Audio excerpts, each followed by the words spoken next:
Hi, I'm Lippy. And I'm Grumpy. Together we're Lippy and Grumpy Do Podcasting. In this episode, Lippy has an announcement, more midnight moans, stealing DVDs, and Lippy's new feature that she's forgotten the name of. Now, Lippy. Hi. You've got an announcement. I do have an announcement. Actually, I was thinking about this the other day when I can't remember if we did a quick episode or something just before you got Floyd and you were like, we've got an exciting addition to the family. Yes, indeed. Yeah. And then we came on and had to say quite quickly that it wasn't that I was pregnant. No. But this time, it is that I'm pregnant. Yes. I'm going to be a granddad or grandmother, depending on what sex the baby is.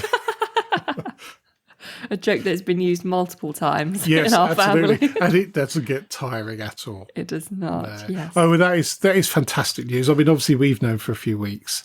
Quite a few weeks, but it was quite emotional when you said, are you ready to be grandparents? I think there was a bit of confusion as well at the time as to why I'm asking that question. Yeah, but oh! And it clicked. That's fantastic. So any side effects of it's awful. Honestly, it's awful. Poor duck boy.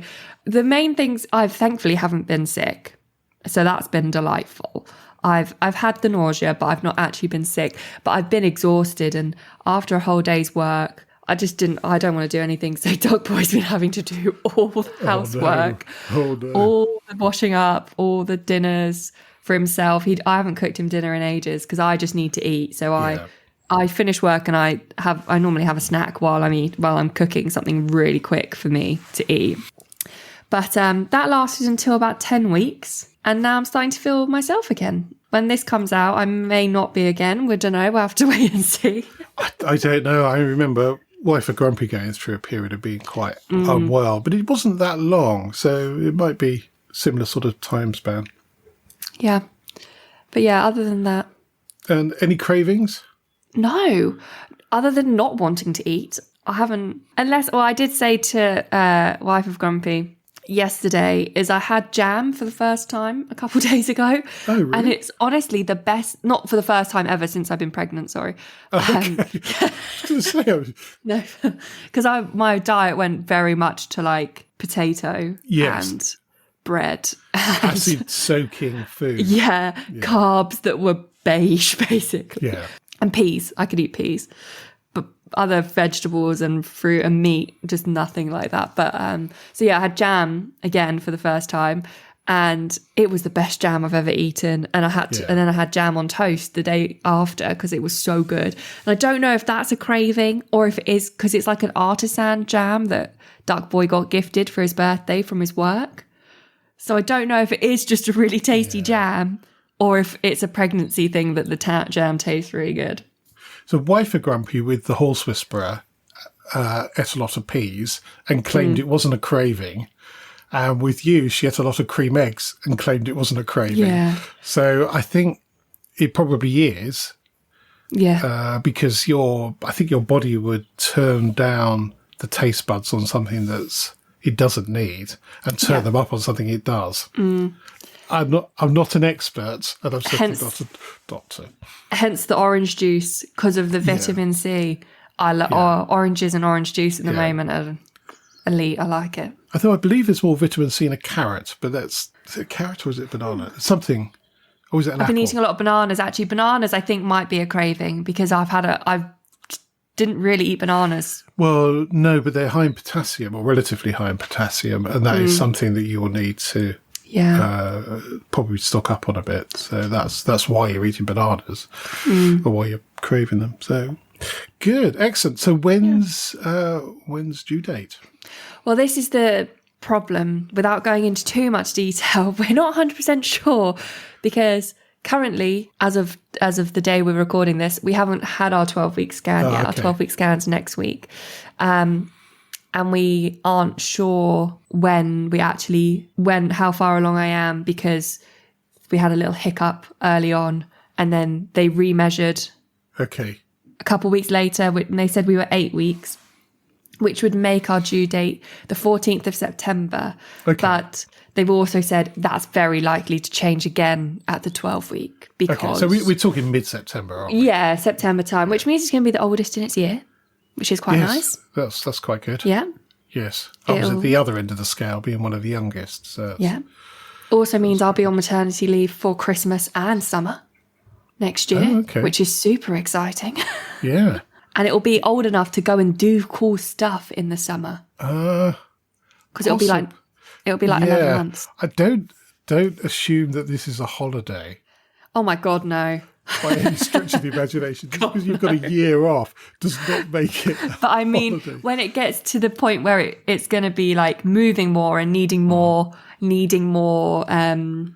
stimulation of activity. Yeah, I'll be able just to go outside and go to a park and like go to a zoo and it can look at animals and stuff and go to a zoo. Okay. Well, I was thinking like Fisher's Farm. That's what I had. Oh yes, of course. Yeah, perfect. But like that kind of, at least it'll be the summer for when it's needing that. Whereas when it's winter, it'll just be a blob. Yes. A blob that needs feeding and sleeping and burping and changing. On a slightly different note, obviously it's been very wet here last few weeks and Floyd does love going out in the garden and the downstairs, fortunately our downstairs is all hard floors. There's a layer of mud on the floors where he's just come in covered in mud. I mean, not all over, just his paws. Yeah. And of course the ground is soft, so he has a bit of a dig. So it's and you just look at it and you think, I can't do this every day. I'm just going to let it build up and have one good go at the weekend. But hopefully now we've got a dry period, the garden will dry out a bit, but we have decided to patio some of it. So we haven't got, because the top end reduce the mud layers. Just reduce the mud. So so actually being able to go out when baby's moving around more in the summer is very good. So, the only thing you need to watch is that your artificial grass gets very hot in the summer. Yes, we'll need to. We're thinking about you can get those weird canopy things that just attach on rope. Yeah, you just hook them on. Yeah, we're thinking about one of those. Yeah, so that there's at least a bit in the shade, so it doesn't get because it's the direct sunlight that heats it up. Yes. Yeah. So then there'll at least be a shady patch. Good. Well, that is exciting news. And it's a new era for all of us. I know. And, crazy. I'm looking for my first thought, because I was thinking of building a set of ramps for the dog to run over, because he quite likes that sort of agility thing. And I think I might combine it with a Wendy house as well now. Yeah, ramp over the Wendy house. Over the Wendy house. So I haven't got planning permission for this yet. But... Who do you need that from? Wife of Grumpy? Yes. Or I'll wait till she's on a long golf and just build it. It's built now. Yeah, too late. You've done it. Yeah. Excellent. Well, we'll be following, obviously, your progress with not too much detail. Thank you very much. Yeah. We're all good so far. Good. Excellent. Right, changing the subject, I came across an article that looked at some of the Navy speak from many years ago and how it's worked its way into common speakage, if that's the word, common parlance. So there's a few here I thought it was worth mentioning. So chock-a-block, very common one. I like that one. It's a variation of the Royal Navy slang block to block. So for those of you who've ever sailed a boat, then you'll be aware of pulleys around ropes. And if you've sailed with two pulleys on a mainsail, when you pull the rope all the way in or the sheet all the way in, the blocks are right next to one another and you can't do anything else. You can't pull it in anymore. And that's where that saying comes from. So when they're close together, wouldn't move, that's block to block, or now chock-a-block. Chock-a-block. Now there's a few about cats, surprisingly. But they did have cats on boats, didn't they? They did, but it has nothing to do with feline creatures. Oh, okay. It's to do with a cat o' nine tails, which is cat o' nine tails, which is a whip they used in the Navy and other boats to punish sailors. So basically, it's a stick with 9 bits of rope coming out of the end of it and little knots on the rope. So it's an evil device. So letting the cat out the bag was getting the cat o' nine tails out. So there's going to be trouble. room to swing a cat is not swinging the cat round a room by its tail. It is enough room to swing the cat of nine tails. Oh, God. Yeah, interesting. So on the fiddle, which we normally associate with maybe taking too much on your expenses or not paying enough tax, that sort of activity. So the Royal Navy had on their plates, they had a small lip around the edge, which was known as the fiddle, so that you knew how high they had to be, could be filled. And then any sailor who overfilled the plate was said to be on the fiddle, which was a punishable offence, possibly by the cat o' nine tails. Yeah, too much food. Yeah. So not taking your share. Well, taking too much. Too much soup. So interesting to see how these terms that are in sort of one group of society then spill out into the rest of it and become common terms. And I always like finding out the true meanings of phrases like that. It's quite interesting. So we'll keep an eye out for some more of those from different places. Now, we managed the whole episode in the last episode without me complaining about use of the term midnight. But it's back. It's back. So somewhere on the internet, I found a photo of a menu board from a fish and chip shop. Actually, It's not just fish and chips. It's a takeaway shop. And I have no idea where this is. But it is in the UK because it's in pounds and pence. English. Oh, yes. So, well, I'm not sure about English. It's in pounds and pence. So first of all, it starts off with lunchtime special. Lovely. Very good. It then says 12 a.m. to 4 p.m. So there's no discussion here about when midnight is. It's just, why? And apparently they've been told about it and they refuse to change it. Well, that means you should just be able to get the special anytime until 4 o'clock. Absolutely. Well, for 16 hours. Yeah. Yeah, well, lunch. I mean, I'd love lunch the last 16 hours, but... Yeah, me too. It's going to be highly... But it does go further on down and it says quarter of a cheeseburger. So I think it meant quarter pounder cheeseburger. Yeah. Not a quarter of a cheeseburger, but maybe that's just been a bit picky. £7. That's a pretty good price, that. I don't know how old that photo is. Could be very old indeed. Anyway, so that spurred me on a little bit to look into midnight again. And there's the MPL. I have no idea what that is. What is the MPL? Oh, it's MPL management. So I thought it was something official, but it's not actually. And one of the questions is midnight 12 a.m. or 12 p.m. And it just goes on about confusion, basically, between the two. And I think in some cases they're almost interchangeable. So it is, as they say, it is common for transport timetables to use 23:59 or 11:59 p.m. or 12:01 a.m. So they avoid midnight and midday completely just because it does cause confusion. And I still, when I set this podcast to go out on a schedule, I do it at 5 minutes past midnight. I don't do it at midnight because I'm concerned they might think it's the wrong day. Yeah. which is crazy. Now, somewhere on the socials, I found a link to an article about someone who had parked in somebody else's driveway. And then the owner of the house with the driveway decided to park behind them, which absolutely entitled to do, and then have a few beers. So he couldn't move the car. He couldn't move the car. So when the inevitable fracas took place and the police turned up, he said, "Well, I'm too drunk to drive." And it's bank holiday weekend. So good. And I don't intend to be sober enough to drive all weekend. So that is so clever. So, the other car was parked there on a Friday and couldn't get it out until Tuesday. That's actually so funny because, what do the police do at that point? Because they're like, they literally can't do anything. No. But there's some oddity where you are allowed to park in other people's driveways. It's not illegal to do it. But you're on private property. I know. It's very weird. I don't fully understand the law behind it. But I have seen this before where people have parked on driveways and there's nothing, you can't remove the car because it could be damaged. I mean, I would be putting it in the middle of the road personally and held to the consequences. But yeah, I mean, but who on earth parks in somebody else's driveway? Unless it was just a genuine mistake and they thought it was their mate, but... Yeah, but you go to the house, you'd knock on the house, you realise your mate wasn't in there, and you don't then walk out and go to next door. And it's very, very strange. Odd.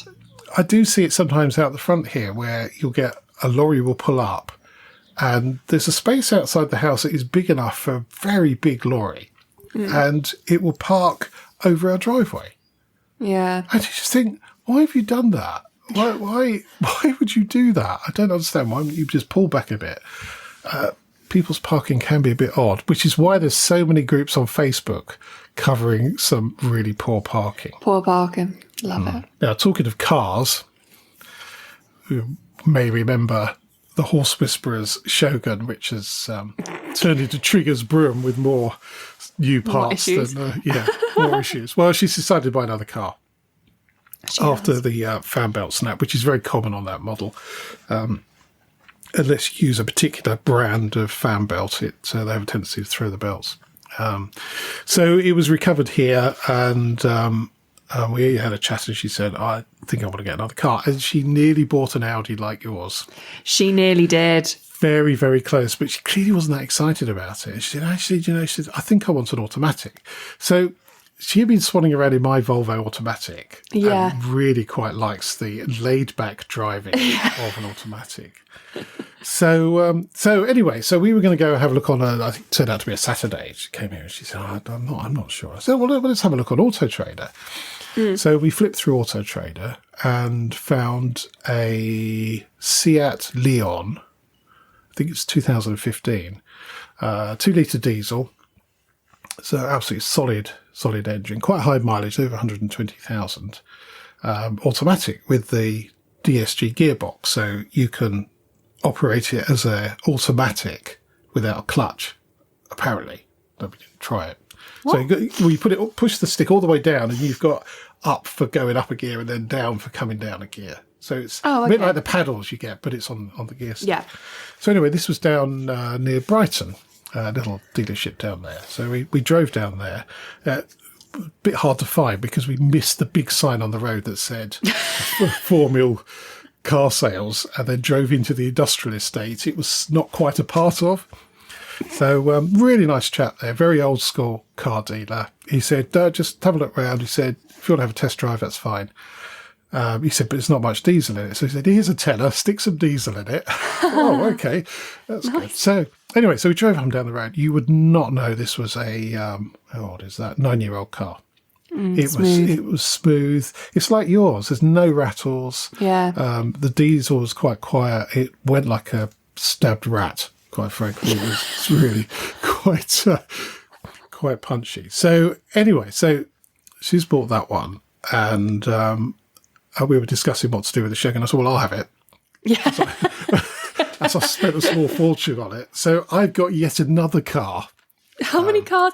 How many people live in your house? 2. How many cars do you own? 5.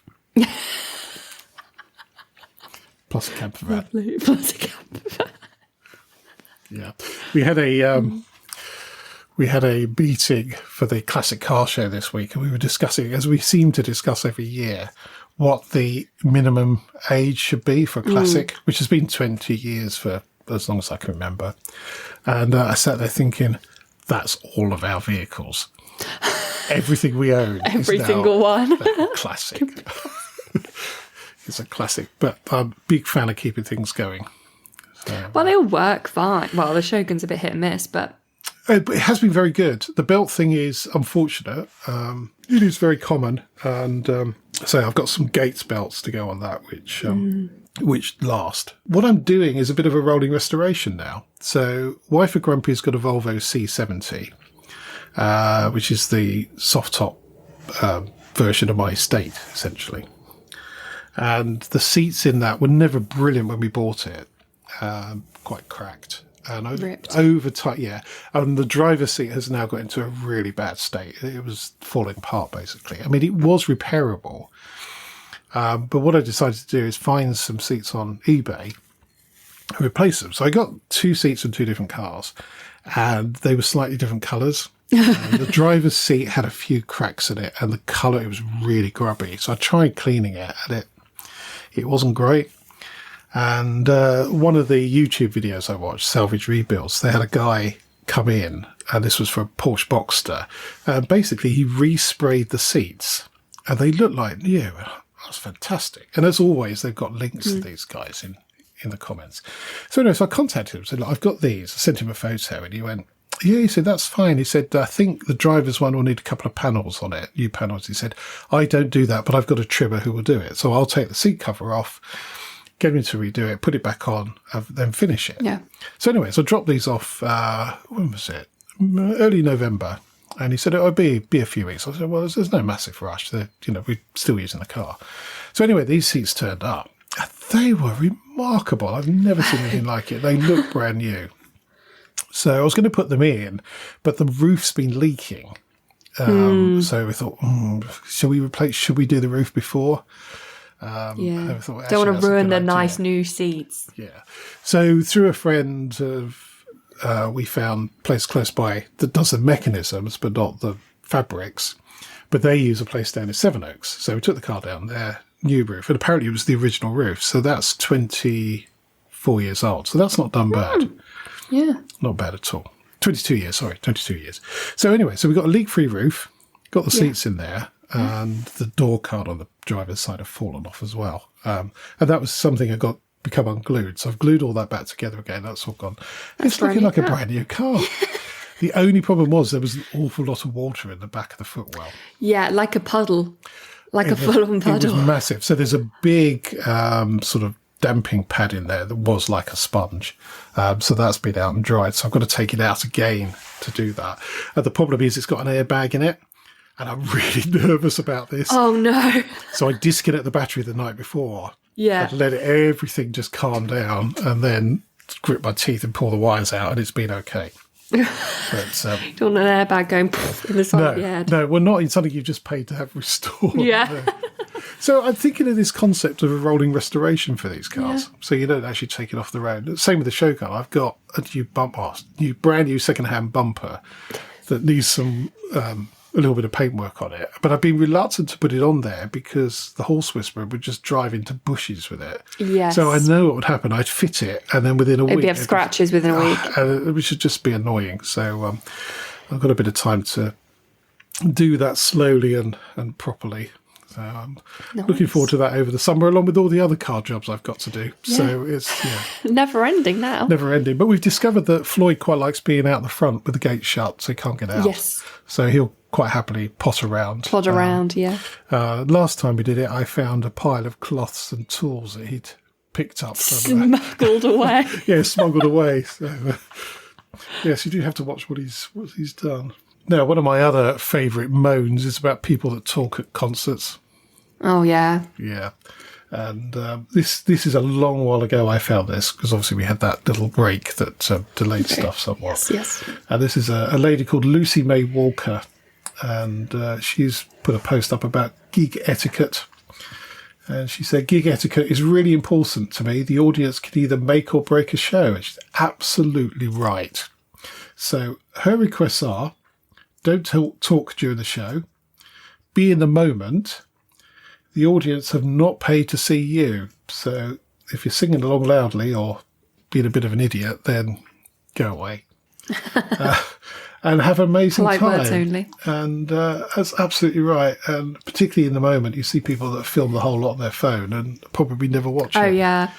We had that when we went to see Harry Styles. There was there was one, because he has quite a big, we were quite close-ish. And when he comes round, everyone's phones just go up to the point where then you actually can't see him because everyone's phones are in the way. Yeah, it's a bizarre thing. Me and Duckboy were stood there like, can you see him? Like trying to look over these phones. Yeah, it is. It's a bit daft, really. It's a bit daft. I read an article many years ago about U2's tour, the last one they did, or latest one they did. And they actually planned an Instagram moment. So there's one point, and I think they had a stage that came out into the audience, and they were on the stage, and behind was a big lit up sign, something like U2 World Tour, something like that. So any photos taken there, which was a prime photo taking opportunity. would have information about the tour on there. So people go, oh, you two are doing a tour. And then the idea is that you go and buy tickets at some horrendous price. But it's interesting how bands are building this into, and brands as well. What was it I saw the other day? Oh, some friends of ours took their dog to this massive sort of dog walking area. So it's got all sorts of different things, woodland and all sorts of stuff. And there is a photo opportunity at the end of it. So there's this lovely hedge with the words, the name of the place, which I can't now remember, and a picture of the dog on like a state rostrum for finishing. And that's what they put on Instagram. And you think, what a brilliant idea. Yeah. Really, really good idea. Talking about horrendously priced concerts, I have a question. Yes. How much do you think is a reasonable amount to pay for a 3-hour concert? How much would you expect for like a 3-hour concert of like a big artist? Oh, a big artist. Yeah. I wouldn't want to, but I would expect it would be £100-ish. So you know Taylor Swift's touring at the moment. I don't know if you do know that. No, I don't. It's called the Eras Tour. So she's basically singing all of her albums, not every song, but she's doing every single album that she's ever released, a couple of songs from each, and it's a 3-hour concert with no breaks, and you're looking about £500 a ticket for like average seats. To put that in perspective, we pay less than that. I mean, this is early bird prices for 3 days at Wayfest with camping and the camper van. Yeah, mad. That is, that's bonkers. Because I would love to go, but I'm not paying. I'm not a big enough fan to pay £500 plus. That is a crazy amount of money, but they have sellouts. So, oh my god, yeah. She's the biggest. I think as of her last American show, she was the biggest artist in the world for selling sold out concerts. Like the figure of how much she had made from the concerts, she was the most expensive or made the most amount of money in the whole world.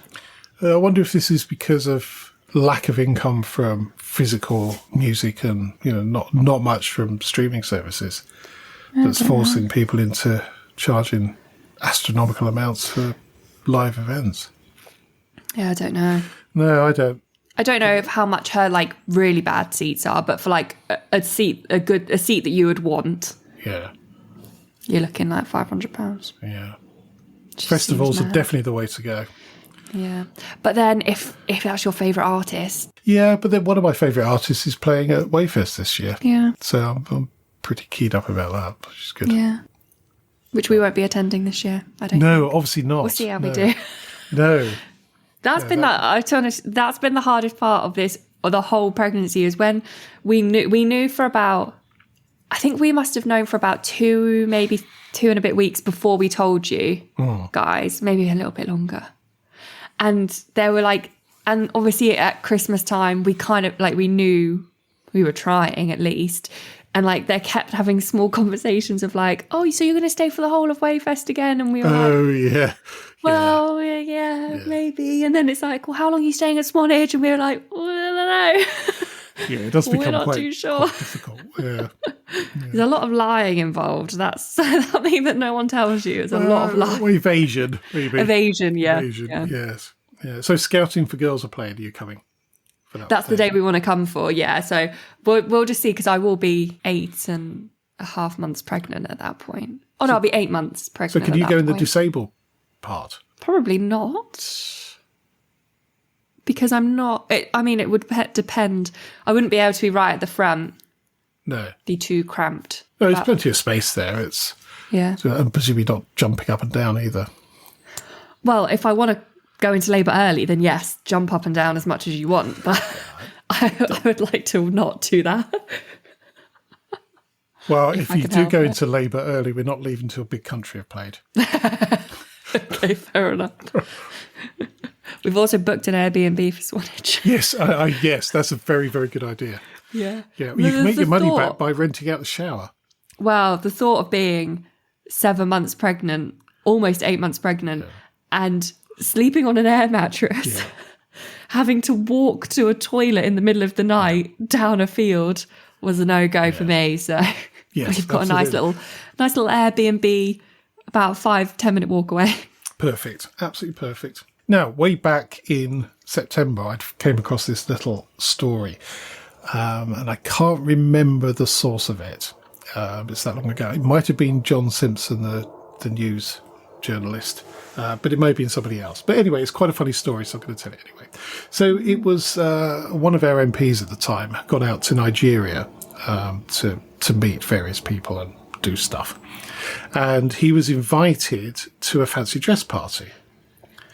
So he gets the invite and he thinks, oh, God, I haven't got anything at all. And he said, had a look. And he said, oh, no, I've got my scuba gear because I was going to do a bit of scuba diving. So I'm going to get my scuba gear. So he gets his wetsuit on, which is a pretty brave thing to do for a party because you're just going to get hotter and hotter. So he gets all his scuba gear, orders a taxi, gets in a taxi, goes to the embassy this event's at. They open the door and he realises that a fancy dress party in Nigeria actually means a black tie-do. Oh, like a fancy dress, yes, not dress fancy dress. Not fancy dress. Oh, God. So they're looking aghast at this guy. So he just turns around, gets back in the taxi, goes back to the hotel, gets his dinner jacket, comes back again. Brilliant. Surely you would check that with someone. I feel like you would. Well, but I don't know. Sometimes you don't, do you? You just think, oh, fancy dress party. You don't think there's another meaning for that. Yeah. But that's a good top tip, actually. Always, if you're in a different country, always double check it means the same. Yeah, it could be very embarrassing. Now, we like a hustle. We do like a hustle. And this is by no means any form of suggestion that you should do this. Okay. However. ASDA, this is some years ago, discovered they were losing DVDs, just disappearing. Oh. And they've all got that little thing in there that makes a noise when if you try and go out without... Oh, yes, yeah. Without paying for it. So they couldn't work it out. And then they discovered or realised they had an in-store post office. And what somebody was doing was going in with some jiffy bags with their address on it, putting the DVD in the jiffy bag and sending it to themselves. So the post didn't go through. I know. So the post didn't go through the barrier with the alarm. But even if it did, they probably wouldn't check the post because it could just have a... Just went out the back. There was no... Isn't that outrageous? So genius. No, it's not genius. It's to be frowned upon. Yeah. Well, let's say it's genius now because let's be honest, no one's buying a DVD anymore. Really. Oh, I bought one this week. Did you? What did you buy? I bought... it's a double DVD, and the first film is The Wolf Man from 1941, and the second film is Werewolf in London. So not American great Werewolf. film. No. Werewolf in London from 1935. What's that? Is that similar?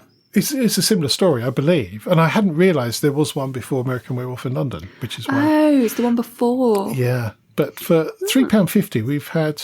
Well, we've only watched one so far, which one last night. So 2 nights entertainment. I wonder how much they are on Amazon. What, to see? Yeah. Oh, I don't know. Please do. Oh, no, I did check to see if it was available and it wasn't. So that's why I ended up with the DVD.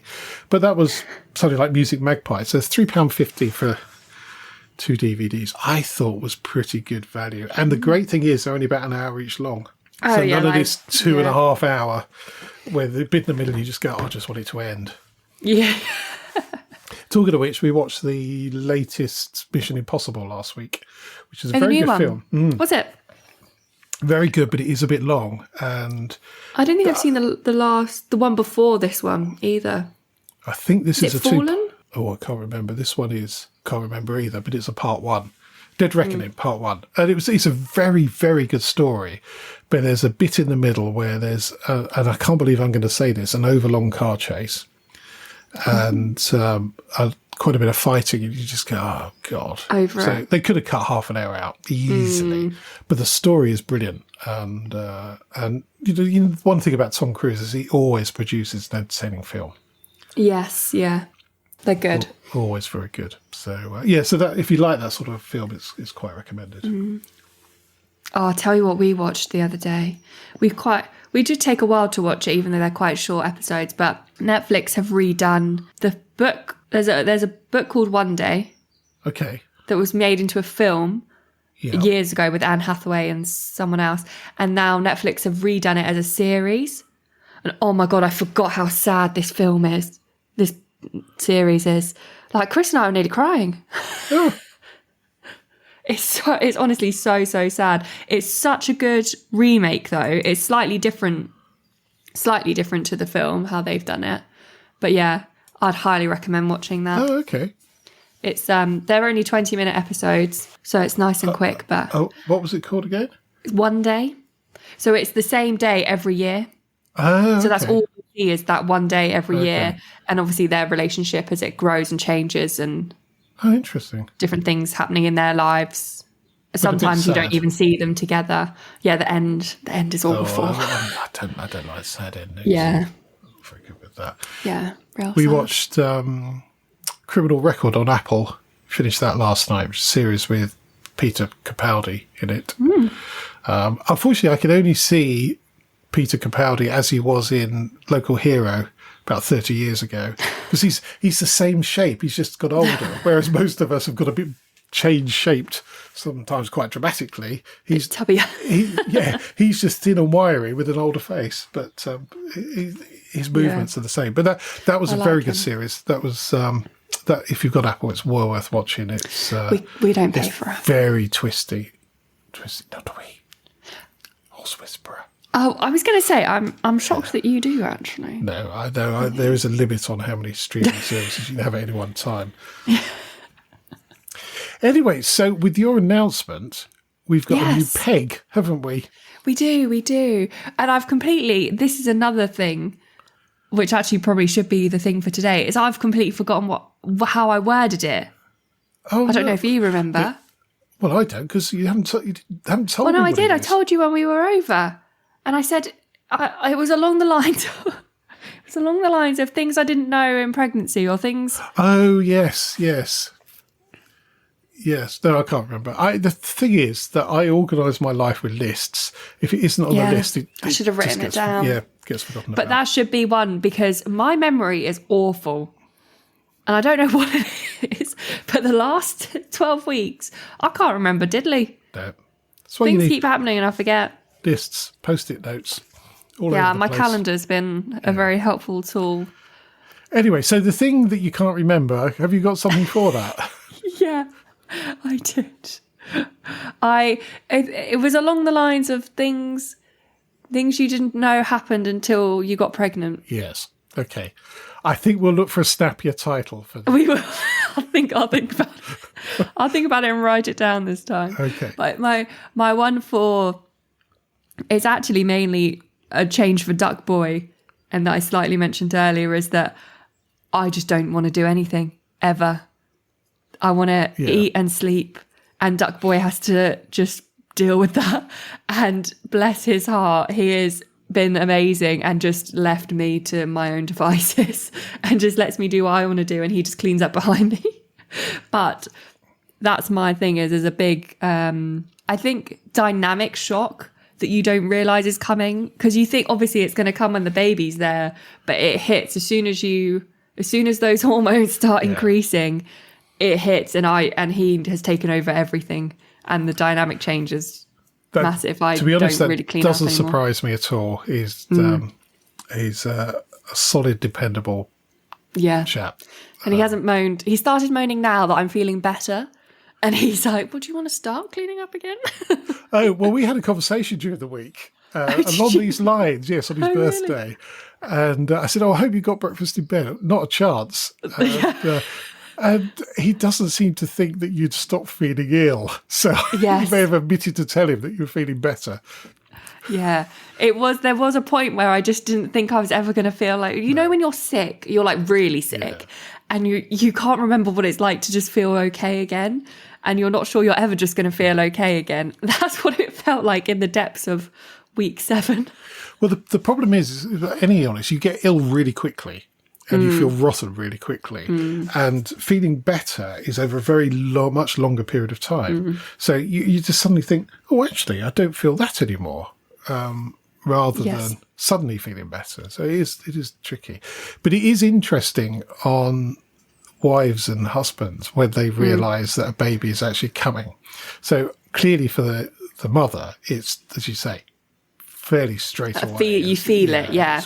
And for wife of Grumpy, the indicator was, I don't like coffee anymore, and she loves coffee. Oh, yeah. I can't the drink stronger coffee. the better. And then all of a sudden she said, oh, no, it just tastes like metal, which was the clue that number 2 was on the way. But for the first child, for the horse whisperer, the point for me at which it became a reality is we'd been through 3 shifts of nurses because of wife of Grumpy's blood pressure was quite high. When the nurse wielded a cot, I thought, oh, God.